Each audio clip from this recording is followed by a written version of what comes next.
दोस्तों, जय हिंद, जय श्री राम। स्वागत है आपका आपके अपने YouTube चैनल मैकेनिकल गुरुजी में। आज का हमारा टॉपिक है ऑटो साइकिल। ऑटो साइकिल को दोस्तों हम कांस्टेंट वॉल्यूम साइकिल भी बोलते हैं, क्योंकि इसके अंदर जो हीट का एडिशन और रिजेक्शन है वो कांस्टेंट वॉल्यूम पर होता है, इसलिए इसको हम कांस्टेंट वॉल्यूम साइकिल भी बोलते हैं। तो जो ऑटो साइकिल है हमारा, उसको फर्स्टली जो डिवाइस किया था वो किया था एक फ्रेंच मैन ने, जिसका नाम था बियो दी रॉक्स इन 1862। ठीक है दोस्तों, 1862 में उसने एक डिवाइस किया था। बट इसके ऊपर जो फर्स्ट वर्किंग इंजन जो बना ऑटो साइकिल के ऊपर बेस्ड, क्योंकि दोस्तों जो ऑटो साइकिल होता है उसके ऊपर हमारे जो पेट्रोल और गैस इंजन होते हैं वो बेस्ड होते हैं। तो जो फर्स्ट सक्सेसफुल जो हमारा इंजन बना ऑटो साइकिल के ऊपर बेस्ड, वो बनाया दोस्तों निकोलस ए ऑटो, जो कि एक जर्मन इंजीनियर था। ठीक है, इन 1876 में निकोलस ऑटो ने एक इंजन डिवाइस किया। ठीक है, जो कि ऑटो साइकिल के ऊपर बेस्ड था और फर्स्ट सक्सेसफुल वर्किंग इंजन था। ठीक है, तो ये थोड़ी सी एक हिस्ट्री थी। अब देखिए कि जो ऑटो साइकिल होता है दोस्तों, उसके अंदर क्या क्या प्रोसेसेस होती हैं। ठीक है, देखिए फर्स्ट जो हमारे पास प्रोसेस रहेगी। अब देखिए जो हमारे पास ऑटो साइकिल होता है दोस्तों, इसके ऊपर जैसे मैंने आपको बताया कि पेट्रोल इंजन बेस्ड होते हैं। ठीक है, एक एग्जाम्पल से हम इसको समझते हैं। सपोज हमने एक 4 स्ट्रोक इंजन लिया है। ठीक है, 4 स्ट्रोक इंजन में दोस्तों क्या होगा, जो फर्स्ट स्ट्रोक होगा उसके अंदर क्या होगा, एयर शक की जाएगी। ठीक है, सिलेंडर के अंदर। अब उसके बाद जब एयर का सक्शन हो गया है तो नेक्स्ट क्या होगा, अब नेक्स्ट में क्या होगा कि कंप्रेशन होगा। ठीक है, तो हम कंप्रेशन से प्रोसेस को शुरू करते हैं। तो देखिए फर्स्ट पॉइंट पे हमारे पास एयर अवेलेबल थी, जो कि हमने एयर एज्यूम की है mkg ऑफ एयर। ठीक है, तो एयर फर्स्ट पॉइंट पे हमारे पास अवेलेबल थी। तो क्या हुआ फर्स्ट प्रोसेस में, जब पिस्टन ने बॉटम डेड सेंटर से टॉप डेड सेंटर की तरफ मूव करना शुरू किया तो एयर क्या हुई, कंप्रेस हुई। फर्स्ट प्रोसेस के अंदर एयर क्या हुई, कंप्रेस। और कंप्रेशन कैसा है दोस्तों, आइसेंट्रोपिक कंप्रेशन। ठीक है, कंप्रेशन कैसा है, आइसेंट्रोपिक, यानी कि जो एंट्रोपी है वो क्या रहेगी, सेम रहेगी। तो आप पीवी और टीएस डायग्राम को साथ के साथ देखते चलिए दोस्तों। ये है हमारे पास पीवी डायग्राम और ये है हमारे पास टीएस डायग्राम। ठीक है, अब देखिए फर्स्ट प्रोसेस में क्या हुआ, कंप्रेशन हुआ एंड एयर का जो प्रेशर था वो इंक्रीज हुआ, वॉल्यूम डिक्रीज हुआ V1 से V2, प्रेशर इंक्रीज हुआ P1 से P2। और साथ के साथ दोस्तों क्या हुआ, क्योंकि जब कंप्रेशन होगा, आइसेंट्रोपिक कंप्रेशन है, कोई भी हीट एटमॉस्फेयर में ना रिजेक्ट हो रही है ना बाहर से कोई हीट आ रही है, तो क्या होगा, जो इंटरनल एयर है पिस्टन के अंदर उसका टेम्परेचर क्या हो जाएगा, राइज हो जाएगा। दैट इज टेम्परेचर T1 से T2। ठीक है, तो फर्स्ट प्रोसेस के अंदर क्या हुआ, आइसेंट्रोपिक कंप्रेशन। क्योंकि दोस्तों इस प्रोसेस के अंदर जो हमारे पास आइसेंट्रोपिक कंप्रेशन है तो कोई भी वर्क इसके अंदर नहीं होगा। ठीक है, क्योंकि हीट का कोई भी एक्सचेंज नहीं हुई है, तो कोई वर्क इसके अंदर नहीं होगा। Work is equal to 0। Next देखिए, अब आइसेंट्रोपिक कंप्रेशन के बाद क्या होगा, पिस्टन जो था हमारा, यहाँ पे देखिए थोड़ा सा दोस्तों, ये एक पिस्टन सिलेंडर अरेंजमेंट है, ये इसके अंदर पिस्टन है। ठीक है, अब पिस्टन क्या है हमारे पास, जो टॉप डेड सेंटर है बिल्कुल टॉप पर पहुंच गया है। तो अब क्या होगा कि हीट ऐड की जाएगी इस वॉल्यूम के अंदर, जो क्लियरेंस वॉल्यूम है। ठीक है, यानी कि कांस्टेंट वॉल्यूम पे क्या होगा, हीट का एडिशन होगा। वॉल्यूम चेंज नहीं हो रहा है, क्योंकि पिस्टन क्या है अपने टॉप पोजीशन पे पहुंच गया है। अब वॉल्यूम क्या हो गया है, फिक्स हो गया है, कांस्टेंट हो गया है। ठीक है, दैट इज एट वॉल्यूम 2। तो अब क्या होगा, जब फिक्स वॉल्यूम पर हीट का एडिशन होगा, तो जब दोस्तों हीट का एडिशन होगा तो क्या होगा, प्रेशर राइज होगा, क्योंकि वॉल्यूम इंक्रीज नहीं हो रहा है। और प्रेशर के साथ साथ क्या होगा, टेम्परेचर भी राइज होगा, क्योंकि प्रेशर क्या आता है, टेम्परेचर के डायरेक्टली प्रोपोर्शनल है। तो प्रेशर राइज हुआ P2 से P3 और टेम्परेचर राइज हुआ T2 से T3। ठीक है, अब हीट एडिड हुई। अब जब हीट ऐड हो गई है तो क्या होगा कि जब फ्यूल हमारा बर्न होगा तो वो क्या करेगा, एक थ्रस्ट प्रोड्यूस करेगा पिस्टन के ऊपर, जो कि पिस्टन को क्या करेगा, नीचे की तरफ पुश करेगा। ठीक है, जिसको हम बोल सकते हैं कि हमें क्या मिलेगी, पावर मिलेगी। ये हमारा क्या है, पावर स्ट्रोक है। तो जैसे ही फ्यूल बर्न हुआ, ठीक है, जो हीट हमने ऐड की थी कांस्टेंट वॉल्यूम पे, अब वो क्या होगी, यूटिलाइज होगी कुछ यूजफुल वर्क करने में। तो अब दोस्तों जैसे ही एक्सपेंशन होगा तो पिस्टन क्या करेगा, नीचे की तरफ मूव करेगा। और एक्सपेंशन कैसा रहेगा, आइसेंट्रोपिक, क्योंकि कोई भी हीट एटमॉस्फेयर में ना ही जाएगी और ना ही एटमॉस्फेयर से कोई हीट अंदर आएगी। तो पॉइंट 3 to 4, ठीक है, क्या होगा, एक्सपेंशन होगा आइसेंट्रोपिक। प्रेशर ड्रॉप होगा P3 से P4, टेम्परेचर ड्रॉप होगा T3 से T4। ठीक है, अब पिस्टन बिल्कुल नीचे की तरफ आ गया है बॉटम डेड सेंटर पे। अब दोस्तों जो इसके अंदर बर्न्ट गैसेस थी वो एग्जॉस्ट हो जाएंगी, नेक्स्ट स्ट्रोक में बाहर निकल जाएंगी पिस्टन से, और हीट रिजेक्ट होगी किस पे, कांस्टेंट वॉल्यूम पे। ठीक है, जो एग्जॉस्ट स्ट्रोक है वो एक डिफरेंट है, बट जो ये स्ट्रोक है हमारे पास स्ट्रोक 4-1, ये क्या है हमारे पास, कांस्टेंट वॉल्यूम हीट रिजेक्टेड। यहाँ पर हीट एडिशन हो रहा हुआ था, दैट इज Q1, और यहाँ पर क्या हुई है, हीट रिजेक्ट हुई है, दैट इज Q2। क्योंकि जब गैसेस एक्सपैंड हुई तो उन्होंने कुछ यूजफुल वर्क किया, पिस्टन नीचे अपनी पोजीशन पर पहुंच गया है, बॉटम पोजीशन पर, तो उसके बाद क्या होगा, जो बची कुची हीट है वो क्या होगी, रिजेक्ट की जाएगी एटमॉस्फेयर के अंदर, दैट इज हीट Q2। तो दोस्तों फर्स्ट प्रोसेस आइसेंट्रोपिक कंप्रेशन, कोई वर्क नहीं हुआ। सेकंड प्रोसेस के अंदर हीट ऐड हुई है कांस्टेंट वॉल्यूम पे। ठीक है, तो इसको हम लिख सकते हैं, जो हीट ऐड हुई है that is Q1 is equal to, क्योंकि mass of the air m जो हमने माना है, और जो हीट ऐड हुई है वो कांस्टेंट प्रेशर वॉल्यूम पे हीट ऐड हुई है, तो that is CV, specific heat at constant volume. और कितना टेम्परेचर में डिफरेंस आया है दोस्तों, देखिए टेम्परेचर हमारा राइज हुआ था T3 तक, और इनिशियल टेम्परेचर क्या था, T2। तो जो टेम्परेचर राइज है that is T3 minus T2, this is the heat addition. Next जो आइसेंट्रोपिक एक्सपेंशन हुआ, क्योंकि एक्सपेंशन आइसेंट्रोपिक है तो कोई भी वर्क नहीं होगा, तो वर्क इज इक्वल टू 0। उसके बाद हीट रिजेक्ट हुई एटमॉस्फेयर में, तो दैट इज अवर MCV, क्योंकि दोस्तों हीट भी रिजेक्ट भी क्या हो रही है, कांस्टेंट वॉल्यूम पर ही हो रही है। तो टेम्परेचर डिफरेंस कितना रहा, T4 माइनस T1। ठीक है दोस्तों, अब ये क्या था हमारा, जो 4 प्रोसेस हमने देखी, 2 प्रोसेस में कोई वर्क नहीं हुआ, और एक प्रोसेस में हीट का एडिशन हुआ, और दूसरी प्रोसेस में क्या हुआ, हीट का रिजेक्शन हुआ। ठीक है, अब वर्क क्या होता है दोस्तों, कितनी हीट ऐड हुई है माइनस हीट रिजेक्टेड। ठीक है, जितनी हीट ऐड हुई है उसको, उसमें से हम माइनस करेंगे हीट रिजेक्टेड को, तो हमारे पास क्या आ जाएगा, जो पिस्टन ने या इंजन ने हमारा क्या है, जो वर्क किया है। ठीक है, तो देखिए दोस्तों, अब वर्क क्या हो जाएगा, heat added minus heat rejected, W work done is equal to Q1 minus Q2, that is MCV T3 minus T2 minus MCV T4 minus T1। ठीक है दोस्तों, MCV दोनों में कॉमन रहेगा। अब देखिए जो एफिशिएंसी होती है दोस्तों, वो क्या होती है, अगर हम एफिशिएंसी की बात करें तो that is work done divide by heat added, जितनी हमारी हीट ऐड हुई थी। तो हीट एडिड दोस्तों हमारी क्या थी, Q1। ठीक है, और वर्क डन हमने ऊपर लिखा है, तो इसमें से MCV कॉमन आ जाएगा, अंदर क्या बचेगा, T3 minus T2, simple mathematics है, T4 माइनस T1। ठीक है, और हीट एडिड कितनी थी हमारे पास, MCV T3 माइनस T2, तो MCV से MCV कैंसिल हो जाएगा दोस्तों, और यहाँ पर T3 माइनस T2 से T3 माइनस T2 कैंसिल हो जाएगा, और हमारे पास एक्सप्रेशन क्या बचेगा, मैं यहाँ पर लिख देता हूँ। एक्सप्रेशन दोस्तों हमारे पास बचेगा, एफिशिएंसी, ये हमारी थर्मल एफिशिएंसी है दोस्तों, 1 minus T4 minus T1 divide by T3 minus T2। ठीक है, this is expression for the thermal efficiency of auto cycle. अब देखिए दोस्तों क्या होता है कि जब आप एफिशिएंसी ड्राइव करोगे तो जो इंटरमीडिएट टेम्परेचर है, ठीक है, जो इंटरमीडिएट टेम्परेचर है उनको पता लगा पाना एक्चुअल प्रोसेस में थोड़ा डिफिकल्ट होता है। ठीक है, तो हम क्या करेंगे, जो हमारे पास एफिशिएंसी है उसको हम जो लोएस्ट टेम्परेचर है, ठीक है, या हम कह सकते हैं कि जो इनिशियल कंडीशन है हमारी, उसकी फॉर्म में हम इसको क्या करेंगे, डिराइव करेंगे।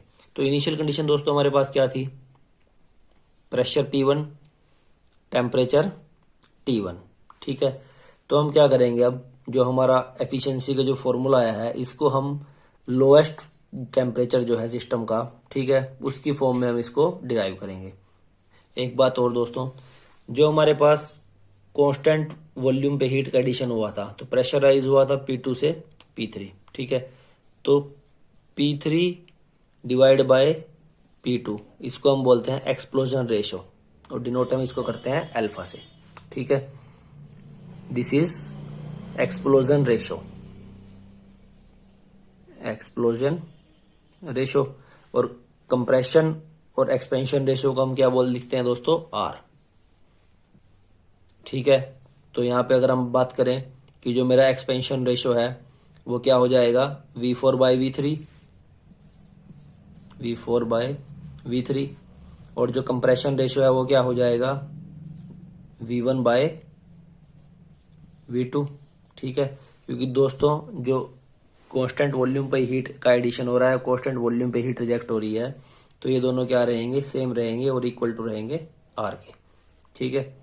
तो दिस इज अवर कंप्रेशन और एक्सपेंशन रेशो, या हम इसको कंप्रेशन रेशो, एक्सपेंशन रेशो कुछ भी बोल सकते हैं, ठीक है। अब देखिए जो ये एफिशिएंसी का फॉर्मूला हमने लिखा है इसको हम डिराइव करेंगे। मैं इसको एफिशिएंसी के फॉर्मूले को दोस्तों थोड़ा साइड में यहाँ पर लिख देता हूँ, ठीक है। 1 minus T4 minus T1 divide by T3 minus T2, ठीक है।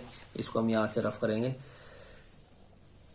अब देखिए अब हम क्या करेंगे, सभी पॉइंट्स पर जो टेम्परेचर और प्रेशर है उसको हम T1 और P1 की फॉर्म में लिखेंगे। तो देखिए सबसे पहले एट पॉइंट 2, ठीक है। 1 पॉइंट पर तो सभी वैल्यू 1 ही है।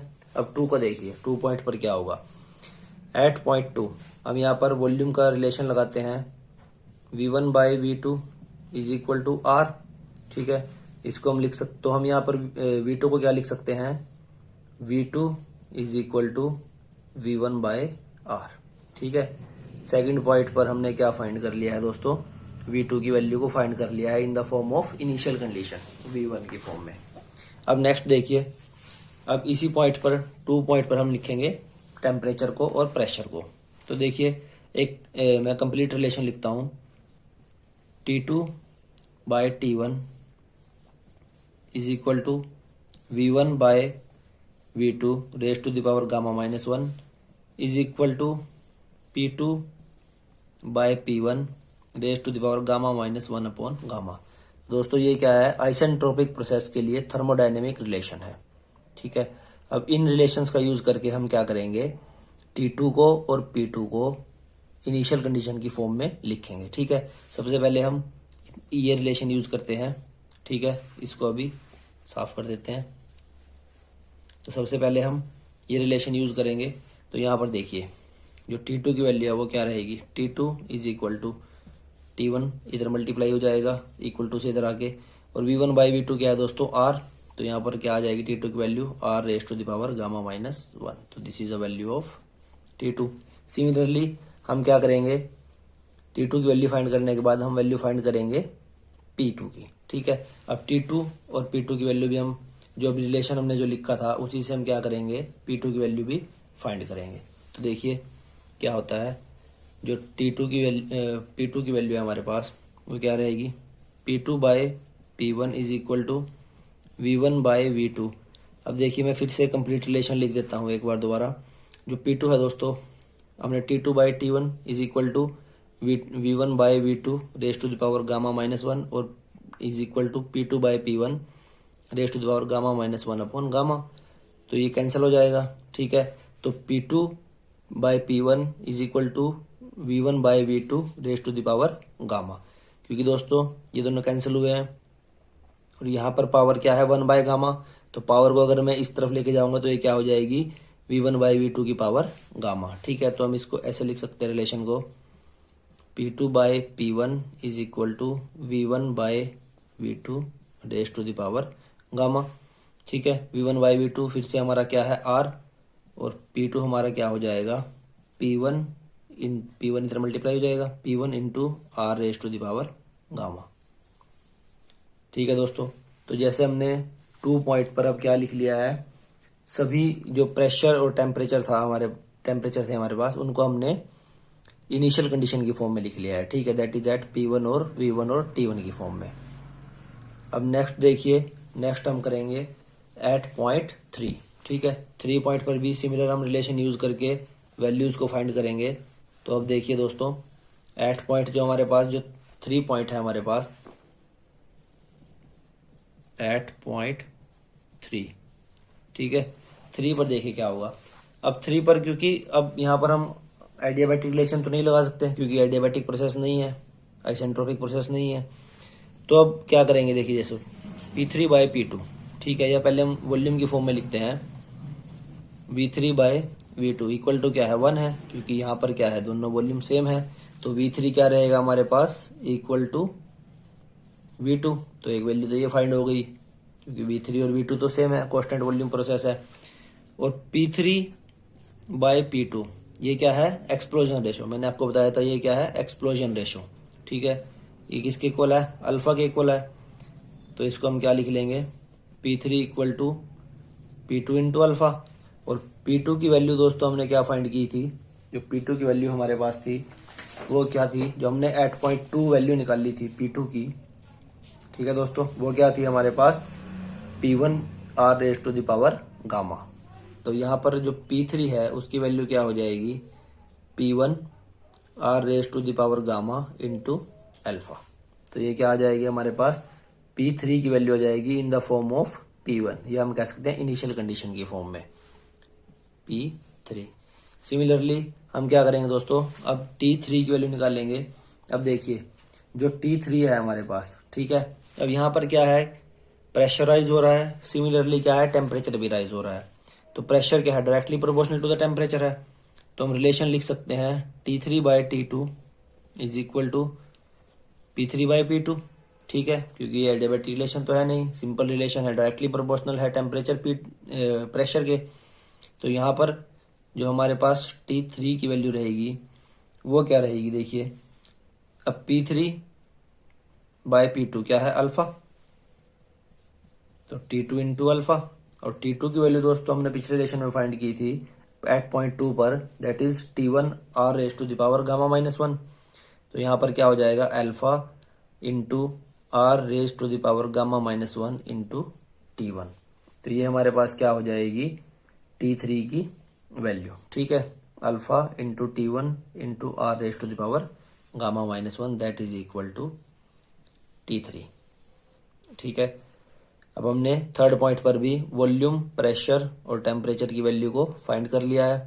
अब नेक्स्ट देखिए, ऐसे ही पॉइंट 4 पर, अब पॉइंट 3 जो 3 से 4 प्रोसेस है दोस्तों, वो भी हमारी क्या है, एडियाबैटिक प्रोसेस है, ठीक है, रिवर्सिबल एडियाबैटिक या आइसेंट्रोपिक प्रोसेस।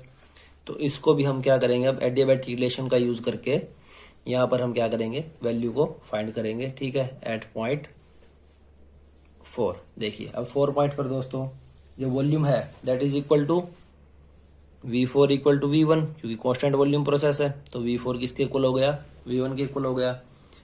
अब ऐसे ही T4 बाय T3, ये T3 बाय T4 जैसे भी आप रिलेशन ला सकते हैं, T4 by T3 is equal to V3 by V4 raise to the power gamma -1। Similarly अब V3 बाय V4 दोस्तों क्या है, कंप्रेशन, V4 बाय V3 हमारे पास क्या है, एक्सपेंशन रेशो। और तो V3 बाय V4 हमारे पास क्या हो जाएगा, 1 बाय R, जो क्योंकि रिवर्स हो गया है, V4 बाय V3 हमारे पास R है, तो V3 बाय V4 क्या हो जाएगा, 1 by R raise to the power gamma -1।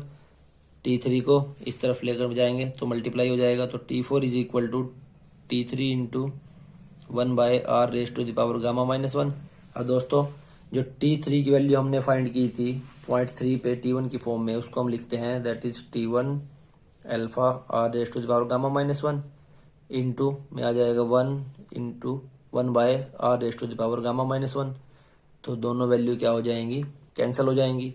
तो हमारे पास जो T4 है उसकी वैल्यू क्या बचेगी, अल्फा इंटू T1, ठीक है दोस्तों, जो T4 है उसकी वैल्यू हमारे पास क्या बचेगी, T4 is equal to T1 into alpha. V4 equal to V1, T4 equal to T1 into alpha. अब लास्ट हमारे पास बची है P4 की वैल्यू, ठीक है। तो सिमिलर जो रिलेशन हमने यहाँ पर लगा रखा है, ऐसे ही हम क्या करेंगे, वॉल्यूम और प्रेशर का भी रिलेशन लगाएंगे दोस्तों। तो क्या हो जाएगा, जैसे हमने पिछली पॉइंट 3 पर हमने पॉइंट 2 पर हमने लिखा था P2/P1 equal to V1/V2 raise to the power gamma. ठीक है, अब देखिए V1/V2 क्या है हमारे पास R, अब सॉरी हम यहाँ पर निकाल रहे हैं P4/P3। ठीक है, तो P4/P3 is equal to V3/V4। ठीक है, तो P4 is equal to P3 into V3/V4 हमारे पास क्या हो जाएगा 1/R raise to the power gamma. और जो P3 की वैल्यू जो हमने फाइंड की थी P1 की फॉर्म में, that is P1 alpha R raise to the power gamma, P1 into alpha R raise to the power gamma, और मल्टीप्लाई में क्या आ जाएगा 1/R raise to the power gamma. तो ये क्या हो जाएगा, कैंसिल हो जाएगा। तो P4 की वैल्यू भी हमारे पास क्या हो जाएगी, P4 is equal to P1 into alpha.